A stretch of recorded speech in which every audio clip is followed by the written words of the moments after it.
আজি মই পুৱাই ধুপাবৰ মাইজানৰ আমাৰ গীতি সন্ধ্যা দত্ত মাইনাটোৰ ওচৰলৈ আহিলোঁ, যিহেতু এটা জটিল ৰোগত আক্ৰান্ত হৈছে আৰু মই নেদেখাজনৰ ওচৰত প্ৰাৰ্থনা জনাইছোঁ যাতে খুব সোনকালে আমাৰ ইয়াৰ পৰা ডিব্ৰুগড়ৰ পৰা আমাৰ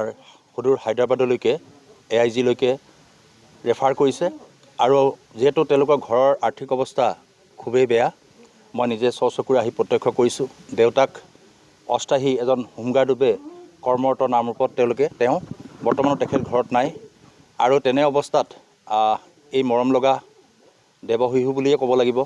কণমানি মাইনাটোক যাতে আমি সকলোৱে বৃহত্তৰ চাবুৱা লাহোৱালৰ আমি সকলো শুভাকাংক্ষী আৰু আমাৰ সকলো এনেকুৱা সমাজৰ লগত জড়িত হৈ থকা ব্যক্তি মই আহ্বান জনাম যে কণমানিটোক মই স্থানীয় বিধায়ক হিচাপে কিছু আৰ্থিক সাহায্য আগবঢ়াম, যদিও সেইখিনিয়ে পৰ্যাপ্ত নহয় আৰু সেইকাৰণে সকলো ৰাইজৰ 100 টকাই হওক, কোনোবাই 500 টকাই হওক, আমি প্ৰত্যেকেই মিলি এই উঠি অহা আমাৰ দেৱশিশুটোক যাতে আমি নিৰোগী কৰি মানৱ সম্পদ হিচাপে পুনৰ আমি পাব পাৰোঁ। আৰু যিহেতু পঢ়া শুনাত এগৰাকী মেধাৱী ছাত্ৰীও, আৰু তেনে অৱস্থাত এই ছোৱালীগৰাকীক যাতে আমি সকলোৱে সহায় আগবঢ়াবৰ কাৰণে মই স্থানীয় বিধায়ক হিচাপে আহ্বান জনাইছোঁ।